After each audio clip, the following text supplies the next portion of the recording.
साल 1993 में पंजाब के एक छोटे से गांव में रहने वाला 25 वर्षीय रणजीत सिंह काम की तलाश में था। हालांकि वो ग्रेजुएट था, मगर फिर भी वो काम के लिए इधर उधर भटक रहा था। फिर उन्हीं दिनों रणजीत सिंह खेला की मुलाकात कनाडा में रहने वाले सुखविंदर सिंह ढिल्लों से हुई। उस समय सुखविंदर सिंह छुट्टियां बिताने के लिए भारत आया हुआ था। दरअसल सुखविंदर सिंह साल 1981 में रोजगार की तलाश में कनाडा चला गया था। सुखविंदर ज्यादा पढ़ा लिखा नहीं था, लेकिन फिर भी वो टूटी फूटी इंग्लिश बोल लेता था।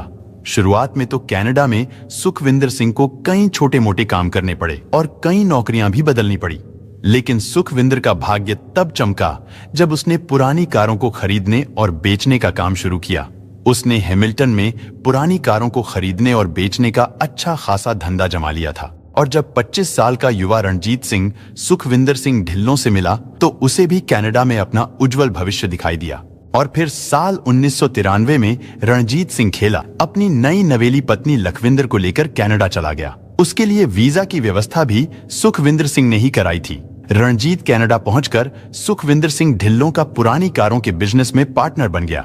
रणजीत सुखविंदर पर हद से ज्यादा भरोसा करता था, साथ ही वो उसकी बहुत इज्जत भी करता था। वो सुखविंदर को चाचा कहकर बुलाता था। उन दोनों का परिवार कनाडा के हैमिल्टन में आस पास ही रहने लगा। सुखविंदर के साथ रणजीत का बिजनेस काफी अच्छा चलने लगा। साथ ही उन्होंने एक काम ये किया कि दुर्घटनावश उन दोनों में से किसी एक की मौत हो जाने पर बिजनेस में दूसरे व्यक्ति को नुकसान ना हो, इसके लिए साल 1996 में मई के महीने में रणजीत सिंह और सुखविंदर ने $1 लाख का बीमा कराया। यानी अगर सुखविंदर को कुछ हो जाता तो बीमा का वो पैसा रणजीत को मिल जाता, और अगर रणजीत को कुछ हो जाता तो बीमा का सारा पैसा सुखविंदर के पास चला जाता। उस पॉलिसी में एक प्रावधान ये भी कराया गया था कि अगर उन दोनों में से दुर्घटनावश किसी एक की मौत हो जाती तो ऐसे में $1 लाख की रकम दोगुनी हो जाती। और फिर एक दिन रणजीत सिंह की पत्नी लखविंदर रसोई में बर्तन धो रही थी, लेकिन तभी अचानक लखविंदर को डाइनिंग रूम से पति रणजीत सिंह के चीखने और चिल्लाने की आवाज सुनाई दी। लखविंदर बदहवास हालत में भागती हुई अपने पति के पास पहुंची। उसने देखा रणजीत फर्श पर पड़ा हुआ था और वो दर्द के मारे तड़प रहा था।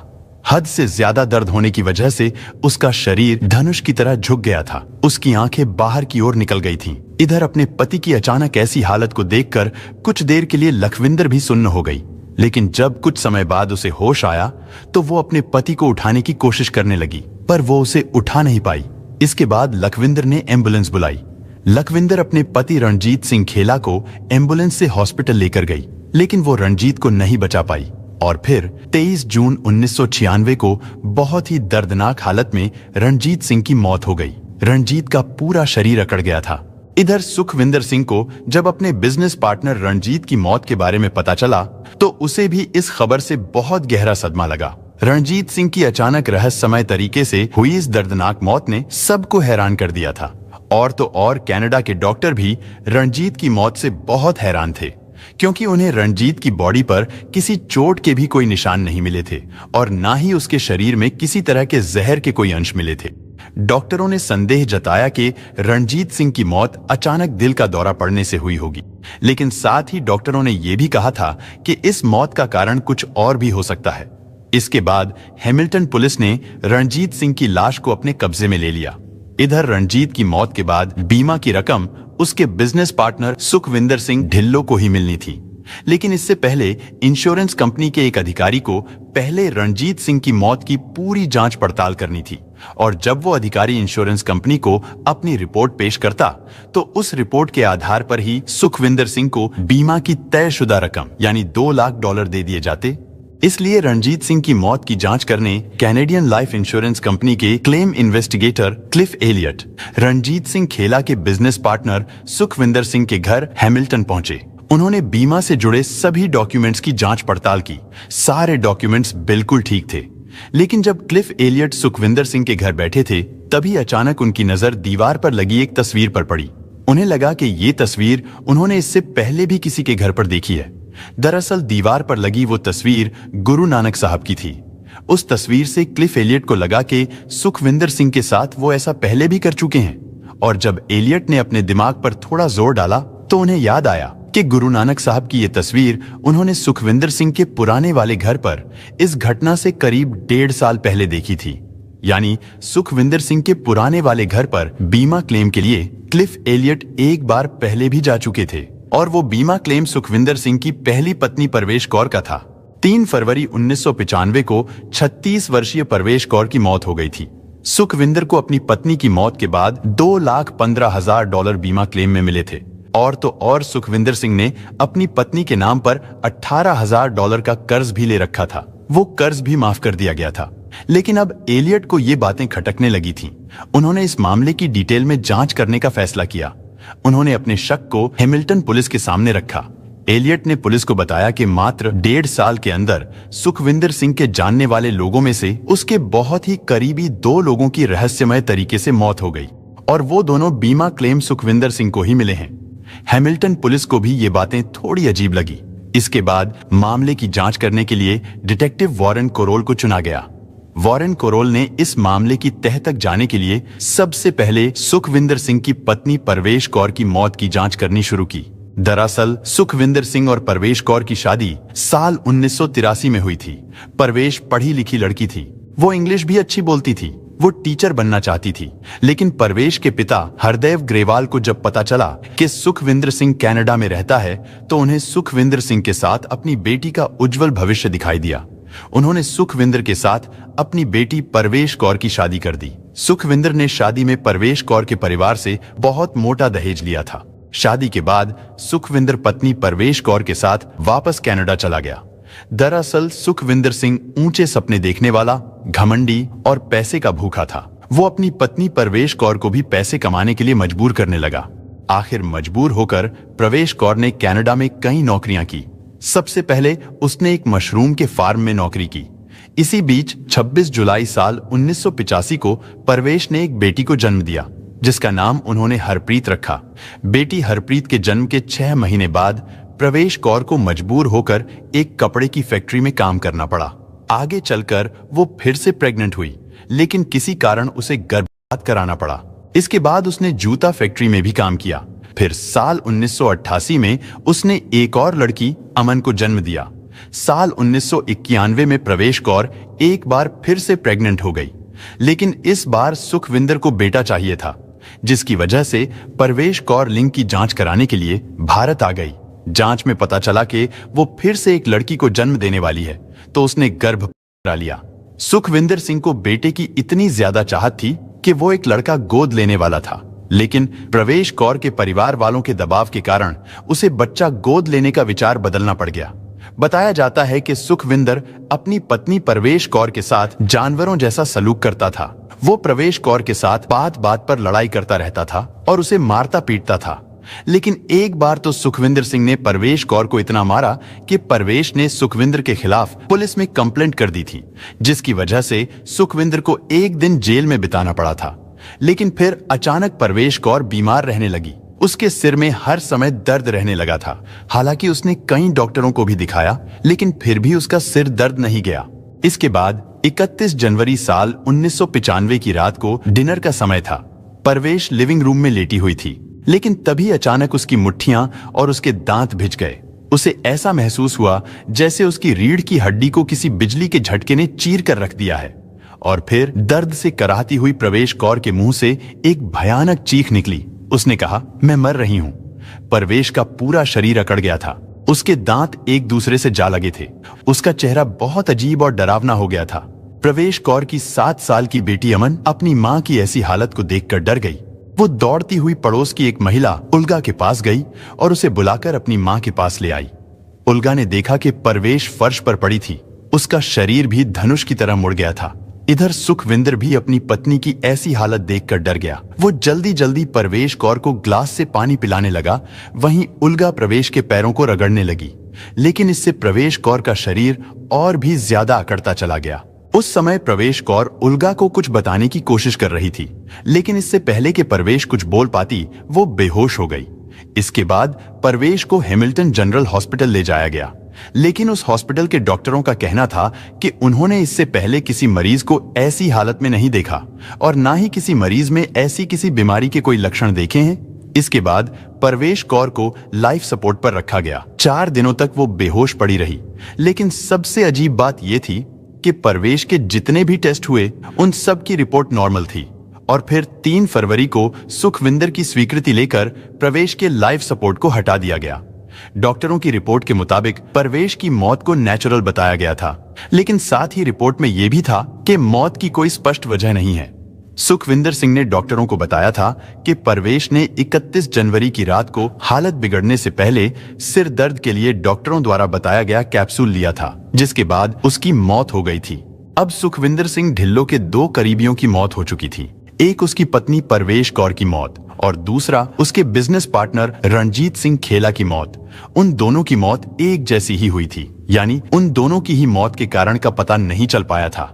लेकिन सोचने वाली बात यह थी कि उन दोनों की मौत से सुखविंदर सिंह ढिल्लों को फायदा होने वाला था। लेकिन इस केस को इन्वेस्टिगेट कर रहे वारन का माथा तब ठनका जब उन्हें यह पता चला कि अपनी पत्नी परवेश कौर की मौत के अगले ही दिन सुखविंदर सिंह ने परवेश कौर के बीमा की रकम को पाने के लिए क्लेम किया था। यानी सुखविंदर सिंह को अपनी पत्नी की चिंता और उसकी मौत का गम होना चाहिए था, लेकिन वो तो बीमा के पैसों को पाने के लिए परेशान था। इसके बाद हैमिल्टन पुलिस ने इस मामले की जांच के दायरे को बढ़ाने का आदेश दे दिया और अब यही जांच भारत तक भी पहुंचने वाली थी। भारत में डिटेक्टिव वारन की मदद के लिए भारतीय मूल के एक डिटेक्टिव केविन हिंसा को चुना गया। केविन और वारन को जांच के लिए सुखविंदर सिंह के घर लुधियाना भेजा गया। लुधियाना पहुंचने के बाद केविन और वारन दोनों पंजाब पुलिस से मिले। उन्होंने पंजाब पुलिस को सारी बातें डिटेल से बताई और फिर दोनों डिटेक्टिव ने पंजाब पुलिस की मदद से सुखविंदर सिंह के बारे में जांच पड़ताल करनी शुरू कर दी। इस जांच में कई हैरान कर देने वाली बातों का खुलासा हुआ। जांच में पता चला कि सुखविंदर सिंह अपनी पत्नी परवेश कौर की मौत के तुरंत बाद पंजाब आया था और यहां पहुंचकर उसने पहला काम जो किया था वो था दूसरी शादी। यानी परवेश कौर की मौत के बाद मात्र 9 सप्ताह के अंदर ही सुखविंदर सिंह ढिल्लों ने जालंधर जिले के पंचग्रेन गांव की रहने वाली सरबजीत कौर बराड़ से शादी कर ली। सुखविंदर ने एक बार फिर से दूसरी पत्नी सरबजीत कौर के परिवार वालों से भी खूब दहेज लिया। लेकिन सुखविंदर यहां पर भी नहीं रुका। उसने सरबजीत से शादी करने के कुछ ही दिनों बाद गुप्त तरीके से पंजाब के कपूरथला जिले के टिब्बा की रहने वाली एक लड़की खुशविंदर कौर प्रीत से तीसरी शादी कर ली।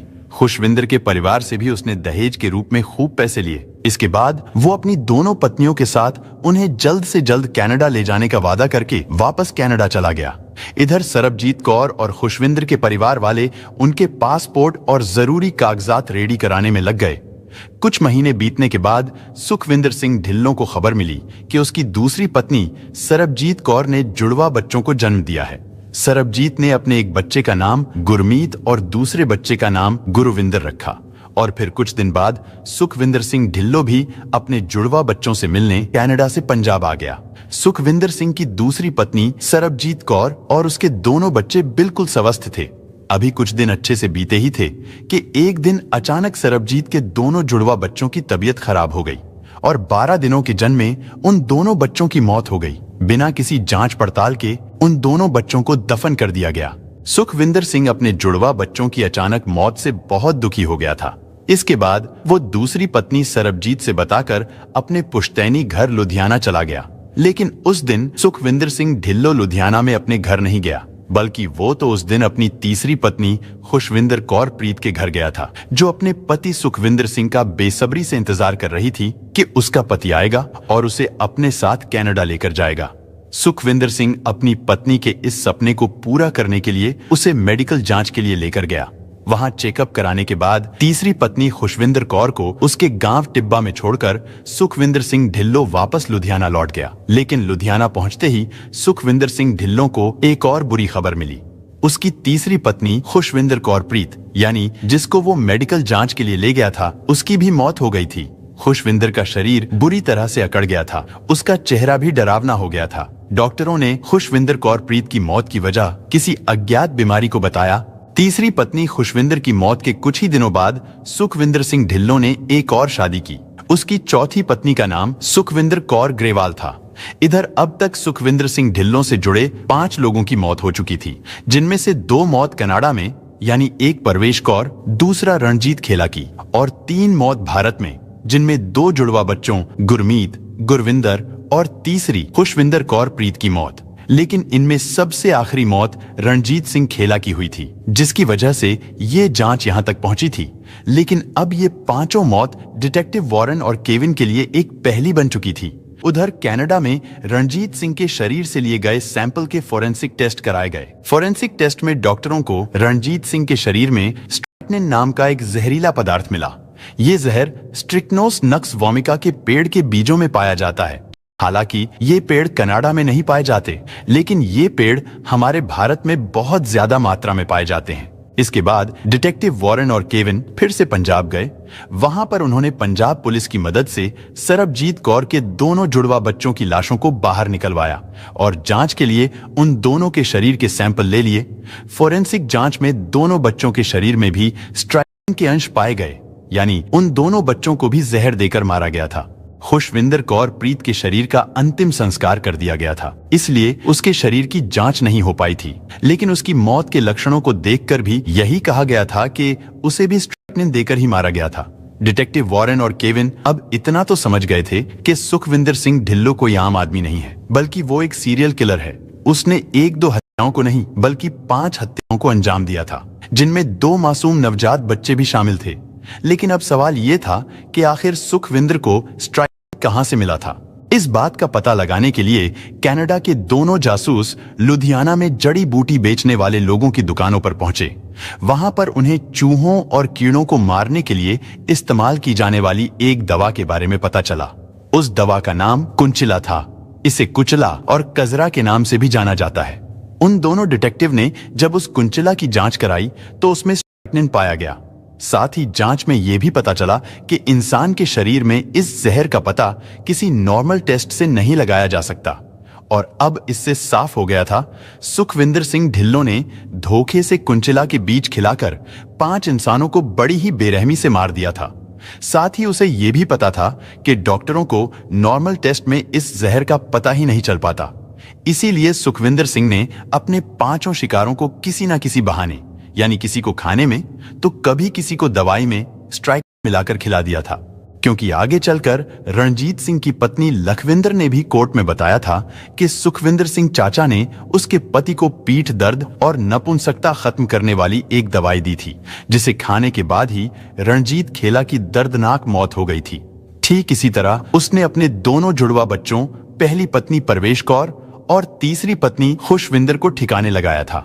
इन 5 हत्याओं के पीछे की वजह दहेज में मिलने वाली रकम और बीमा के पैसों को पाना था। बच्चों को सुखविंदर सिंह ने सिर्फ इसलिए मार दिया था क्योंकि आगे चलकर वो अपने लिए किसी भी तरह का झमेला नहीं चाहता था। इसके बाद साल 1997 को अक्टूबर के महीने में सुखविंदर सिंह ढिल्लों को अपनी पहली पत्नी परवेश कौर और अपने बिजनेस पार्टनर रणजीत सिंह खेला की हत्या के जुर्म में हैमिल्टन पुलिस ने अरेस्ट कर लिया। हैमिल्टन पुलिस ने अपनी चार्जशीट में भारत में हुए उन 3 कत्ल को नहीं जोड़ा था। हालांकि भारत से कई गवाहों को कनाडा भी ले जाया गया। वहां कोर्ट में उन भारतीय गवाहों के बयान दर्ज किए गए।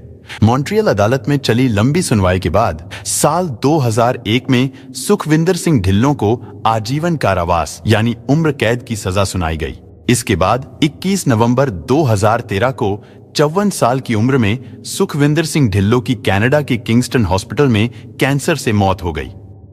दोस्तों, इस घटना को सुनाने का उद्देश्य किसी का दिल दुखाना नहीं है, किसी को परेशान करना नहीं, बल्कि आपको जागरूक करना है, आपको सचेत करना है।